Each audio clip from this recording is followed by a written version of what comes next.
Entre l'océan Indien et le Pacifique s'étend un archipel aux 1000 visages, l'Indonésie. Plus de 17 000 îles où les volcans fument encore tout en veillant sur les jungles émeraudes, où les rizières se fondent avec les montagnes et où les temples murmurent encore les prières du temps. Ici, la nature et les traditions dansent ensemble dans un équilibre fragile, vibrant, profondément humain.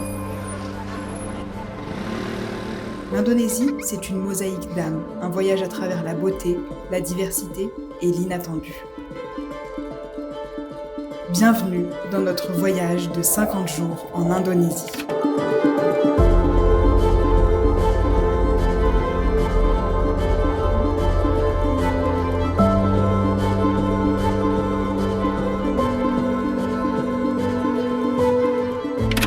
Bon, du coup, nous sommes le dimanche 19 octobre. On est arrivé à Sulawesi. Donc, on a fait Surabaya, Manado. Donc là, actuellement, on est vraiment tout au nord de Sulawesi à Manado. Du coup, tout s'est bien passé, le vol, etc. Excepté notre mésaventure quand nous sommes arrivés hier. Donc, on avait booké en fait un hôtel. 9 $ la nuit, donc ça doit faire 4,50 € je pense, un truc comme ça. On savait que ça allait pas être foufou, mais bon, on s'est dit pour une nuit, ça va. Sauf qu'on est arrivé à l'hôtel. Comment vous dire? Alors moi je suis pas très regardante et tout, j'en ai fait des hôtels où en fait c'était pas très propre ou c'était pas non plus hyper confortable, et puis on est en Indonésie, on est là pour voyager aussi route, donc on sait ce que c'est, mais là je vous jure c'était dans un état horrible. En plus l'ambiance était vraiment bizarre et tout ça. Pour 9 $ on s'est dit ok, on va booker un autre hébergement, donc c'est ce qu'on a fait. Là nous sommes dans une belle chambre d'hôtel, donc c'est parfait. On part que ce soir pour Gorontalo, donc le port où on va prendre le ferry pour les îles Togian. On va faire le trajet de nuit parce qu'il y a 10 heures de voiture, donc apparemment d'après ce qu'on a compris on partirait à 19 h. Donc voilà, on attend le message du monsieur par WhatsApp et puis on verra bien. Il y a pas mal de jours là de transit et de trajet, mais les îles Togian, je pense que ça va être incroyable, donc trop hâte de vous montrer. A few hours later. Ça fait 2h30 qu'on attend notre chauffeur pour Gorontalo. Les gens de la voiture partagée n'arrivaient qu'à 7h30, alors que le type nous avait dit qu'on partait à 7h. On a trouvé son contact sur un blog voyage. Les gens en étaient contents. Je pense que c'est pas de sa faute, mais juste, non mais oui, mais déjà le mec il prévient pas quoi. Si on n'aura pas nous un message, il te prévient pas à quelle heure il vient te chercher et où il vient te chercher. Donc à partir de ce moment-là. Donc au début on était détendus, on était là, bon bah on attend, de toute façon on a que ça à faire et tout. Ouais, Là ça commence à faire un petit peu long. Ouais, là c'est pas fou là. Je suis déjà fatiguée alors que on... Ah, moi aussi. Je pense qu'après ces 10 heures de voiture, nous allons être éreintés. Mais bon, on a choisi d'être là, on va pas se plaindre. On a choisi, on savait que ça allait être route compliquée. On assume. Bon, nous sommes bien arrivés à Gorontalo. mais arrivé comment? Non, sans peine. On avait été en contact avec un chauffeur. J'ai trouvé son contact en fait sur un blog de voyageurs qui en était très contents et tout pour faire du coup Manado Gorontalo. Du coup on n'a pas pris l'option voiture privée parce que c'était 1,5 million je crois. Ouais. Et du coup on a pris l'option voiture partagée avec d'autres voyageurs, un système de covoiturage. Et donc on l'avait contacté il y a quelques jours et tout, on s'était mis d'accord sur le prix, etc. Tout allait bien. Bon, j'ai dû le relancer un petit peu pour savoir à quelle heure il nous prenait, ou moi je m'inquiétais pas plus que ça parce que je me disais ben on est en Indonésie quoi, les gens sont chill et tout, donc tranquille. Le temps passe, le type nous renvoie un message à un moment pour nous dire désolé je suis en retard, je dois récupérer d'autres personnes, 1h30, 2h qu'on attendait, et là j'avais plus trop de nouvelles, donc je renvoie un message, il me fait oui je suis en train de remettre du gasoil et j'arrive quoi. Et donc là on arrive quand même à presque 9h du soir. Il finit par arriver, on échangeait en anglais avec ce type depuis un petit moment et tout, et là on voit qu'il parle pas du tout anglais. On charge nos bagages et là je découvre dans la voiture qu'il n'y a aucun voyageur, sachant que le type nous dit depuis 2 heures de temps je vais récupérer d'autres voyageurs, et tranquillement j'essaie juste de demander au chauffeur il devait pas y avoir d'autres personnes parce que moi par contre je veux pas payer une voiture privée. Il me fait oui non mais en fait aller récupérer des gens ça prend du temps. Mais en gros c'était pas organisé, on aurait dit qu'il savait pas qui l'allait récupérer à l'instant T, tu vois. Ouais. On dirait qu'il prenait des gens comme ça direct. On savait ce que ça allait être les voitures partagées, mais moi je pensais qu'en fait ils avaient quand même organisé un minimum leur truc avec d'autres voyageurs, mais en fait pas du tout. Et en fait on comprend aussi rapidement que le type avec qui on discute sur WhatsApp c'est pas du tout notre chauffeur en fait. Donc là je me dis mais c'est trop bizarre. Et on voit qu'on roule, qu'on sort de la ville, qu'on soit dans la ville, et le mec nous a rien expliqué. Et donc là je commence à me faire des gros films dans la tête, je me dis on est dans une ville qu'on connaît pas, dans un pays qu'on connaît pas, avec un type qu'on ne connaît pas, on sort de la ville et tout, on va où? Le stress commençait vraiment à monter, je me suis dit mais là ce on est en train de se faire enlever, le type va nous amener, il va faire du trafic d'organes avec nos organes et tout, enfin vraiment taré. Mais le pire, ce qui est pas trop rassurant, c'est que Léa, qui n'est pas du tout de nature stressée, commençait vraiment à stresser aussi. C'était trop bizarre, ça faisait beaucoup. Comme toi, je me suis dit, les deux femmes, ok, on sait se défendre, on sait jamais quoi, enfin tu vois. Du coup, on se rend compte que oui, il récupère un peu des gens comme ça et tout. Elle prend encore 2 heures à arpenter Manado pour trouver 2 autres personnes. Donc au final on était 4 passagers plus le chauffeur, donc 5. Donc moi je commence à m'agacer. J'ai signé pour la voiture partagée, le fait qu'on soit pas confortable, le fait qu'on soit plein dans la voiture et tout, ça je le savais, il n'y a aucun problème. Mais l'organisation, enfin je sais pas s'il y a des gens qui ont déjà voyagé en Indonésie, vous me direz dans les commentaires si vous ça a été aussi galère et tout. Mais là j'ai l'impression qu'il y avait quand même un défaut d'organisation. Et ce qui m'a fait peur, c'est que le type qui nous parlait par WhatsApp se faisait passer pour le chauffeur. Il nous a inventé une histoire en mode oui, je me suis sentie mal soudainement. Donc là, celui qui vous conduit, c'est mon frère. Ça faisait un peu bourbier quand même. Notre passager, il y avait une autre femme avec nous derrière. Le type devant, un grossier personnage.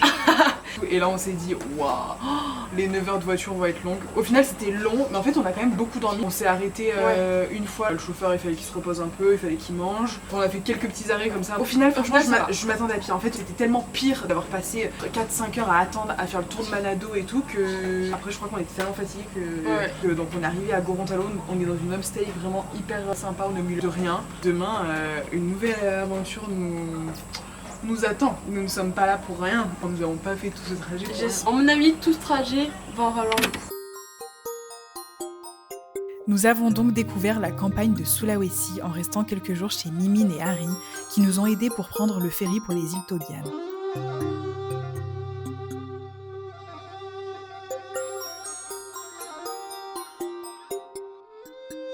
C'est paisible, le village où nous sommes est petit. Nous logeons au milieu des rizières, entourés d'animaux et d'enfants qui jouent au coucher du soleil.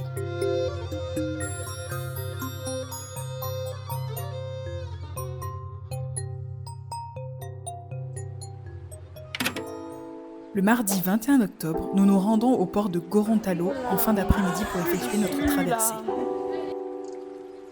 On est bien arrivé dans le bateau et là voilà, on est dans notre cabine de bateau pour les 12 heures, donc c'est trop bien. On a des lits, on a la clim. Bon là la clim actuellement il fait 36 degrés, mais voilà quoi, ça va être bien. On va pouvoir être allongé, dormir un peu je pense, donc c'est cool, on est contents. Vers 18h, ça y est, nous quittons le quai pour débuter notre épopée vers les îles Togian.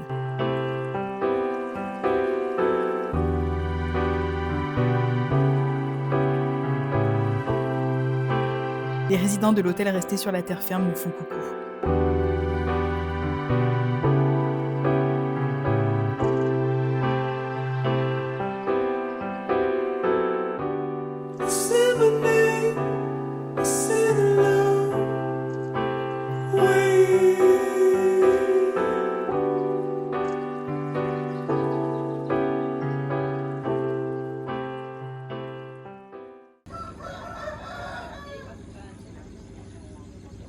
Après 12 heures, nous débarquons à l'aube à Wakai, sur l'île principale des Togian.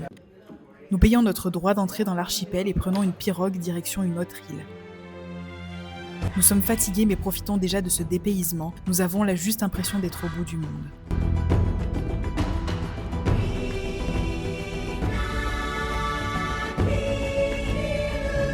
Au cœur du golfe de Tomini, les îles Togian sont un petit paradis encore préservé du tourisme de masse. Cet archipel isolé est réputé pour ses eaux cristallines, ses récifs coralliens parmi les plus riches d'Asie du Sud-Est, et ses plages désertes bordées de cocotiers. Ici, le temps semble suspendu.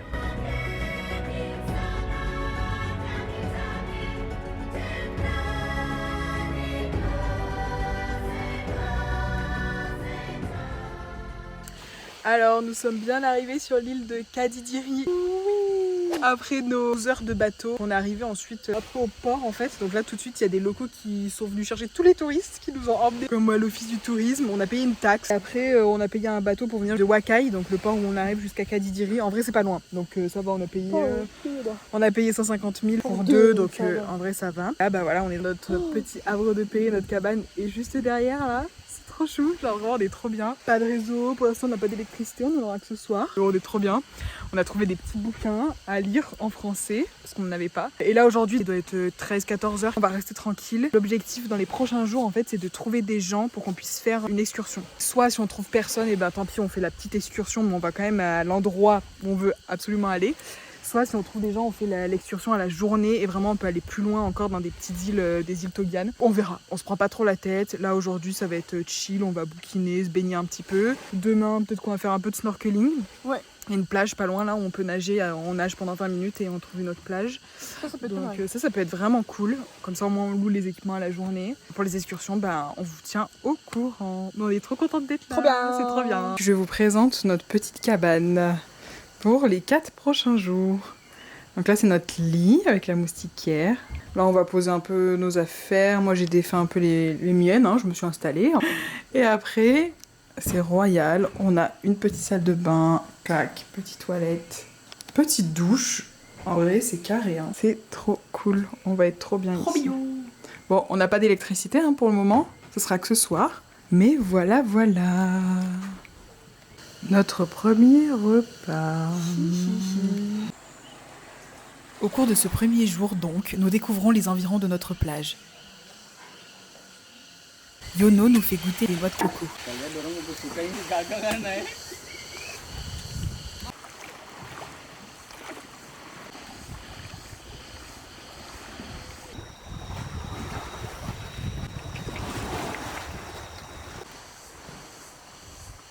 Et nous profitons du coucher du soleil.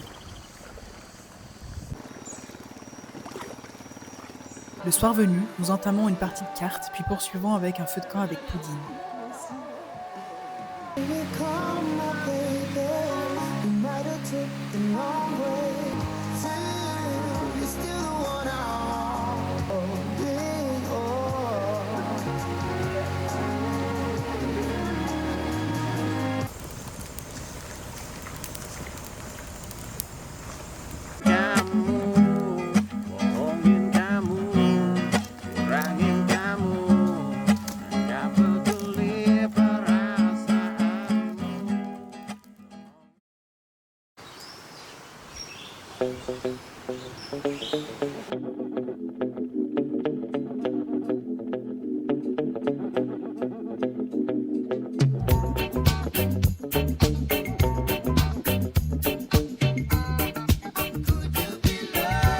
Les jours suivants, on se repose. Léa fait des parties de foot endiablées avec Yono.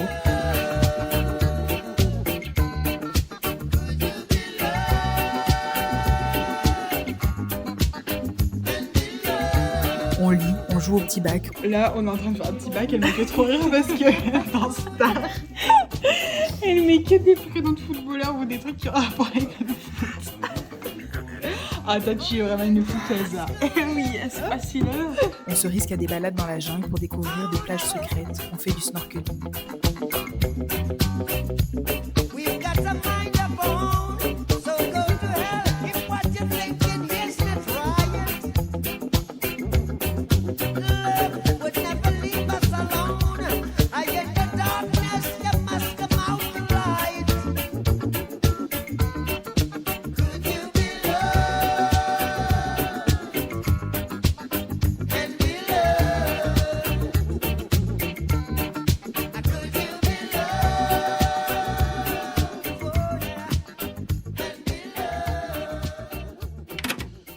Bon, on est le samedi 25 octobre. Aujourd'hui, on devait partir en excursion pour aller voir un lac de méduses non urticantes. C'est très rare dans le monde, il n'y en a vraiment pas beaucoup.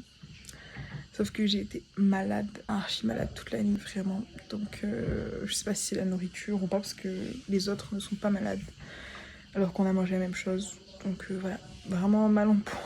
Là, ça commence tout doucement à aller mieux. Il est 1h de l'après-midi, j'ai fait que dormir ce matin. Donc voilà, vraiment dégoûtée. Puis ça fait peur d'être un peu malade ici, parce que si jamais vraiment, là ça va aller, ça va passer, mais si jamais vraiment vous avez un problème, il n'y a pas de réseau, enfin vous êtes, je sais pas, 2-3 jours de l'hôpital le plus proche, je pense, enfin je sais pas. Donc mais ça va aller, mais j'ai toujours un problème gastrique quand je pars en voyage, c'est quand même une dinguerie, malgré toutes les précautions que je prends, donc voilà, c'est comme ça, repos. Le lendemain, j'avais heureusement retrouvé un peu de force pour reprendre le bateau et se diriger vers une autre île des Togian.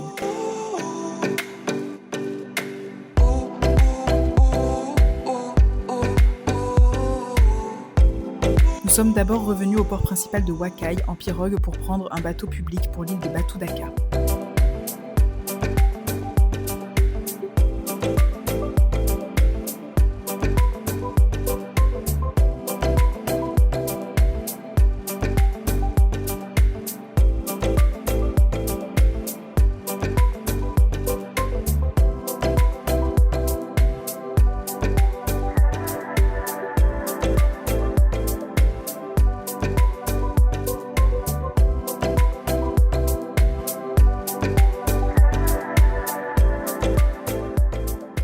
Bon, du coup, nous sommes bien arrivés sur une nouvelle île qui s'appelle Batu Daka. Ça va un petit peu mieux me concernant depuis hier. J'ai pu remanger un petit peu là à midi, mais franchement 3 grains de riz et je suis déjà hyper ballonnée et tout. En même temps, j'ai pas mangé pendant 40 heures à peu près. Heureusement que ça allait mieux ce matin parce que du coup on partait de Kadidiri, donc on a pris en fait un premier bateau pour retourner à Wakai, puis après un fastboat qui nous a déposé à une sorte de centre de plongée. On a fait 45 minutes de navigation, puis après il y a une petite pirogue qui est venue nous chercher pour nous amener là à notre logement qui s'appelle Poki Poki. L'environnement est magnifique, enfin c'est trop bien, c'est trop bien, donc voilà, on est super contents. Puis les prochains jours on a pas mal de petits trucs de prévus si la santé nous le permet bien sûr, et je vais vous faire un petit room tour de notre nouvelle cabane. Là, on a un petit hamac, notre petite terrasse, et puis après dedans, bon là il y a Léa qui végète.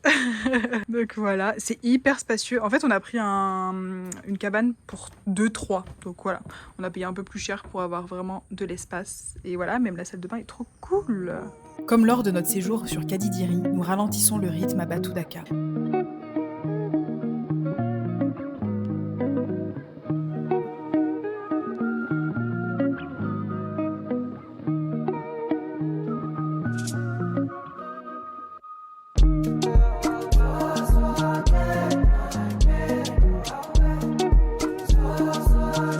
Nous partons en trek dans la jungle jusqu'au village de Bomba. Nous découvrons la confection de sucre de palme. Alors ? C'est super sucré. Et faisons la rencontre d'un couscous, une espèce endémique de Sulawesi.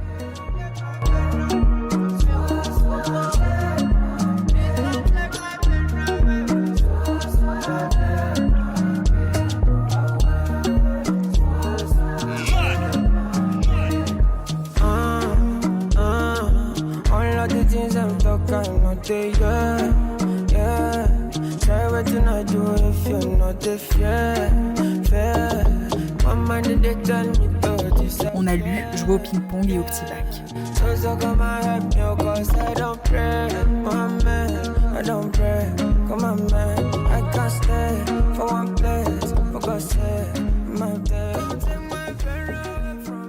Nous sommes le jeudi 30 octobre et ça y est, nous venons de partir de l'île de Batu Daka. Ce soir, on reprend le ferry à Wakai, le port, pour retourner à Gorontalo. Et sur la route, on va pouvoir faire l'excursion que nous n'avions pas faite l'autre fois parce que j'étais malade.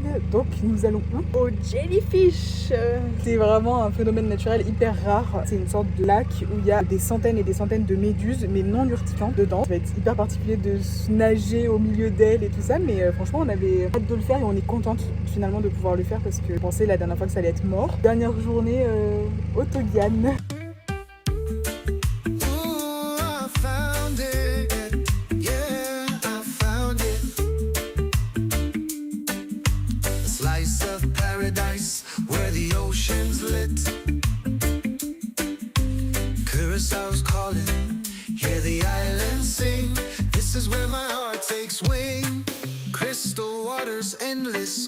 Nous devons traverser une bonne partie de l'archipel pour rejoindre le lac. Sur le chemin, nous tombons par hasard sur des dizaines de dauphins s'amusant dans l'eau. Nous finissons par arriver à ce fameux lac. Les méduses auraient perdu leur défense naturelle en devenant prisonnières de ce lac au fil des années. C'est un peu contre-intuitif d'y plonger, sachant ce qui nous y attend, mais c'était finalement plutôt apaisant d'être parmi elles et de les regarder nager.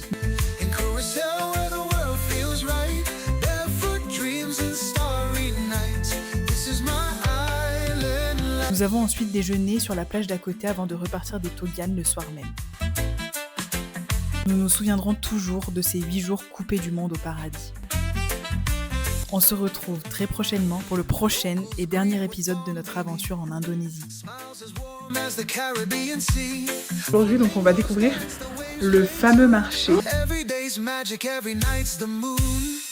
Hidden coves and golden shores. Adventures waiting, always more.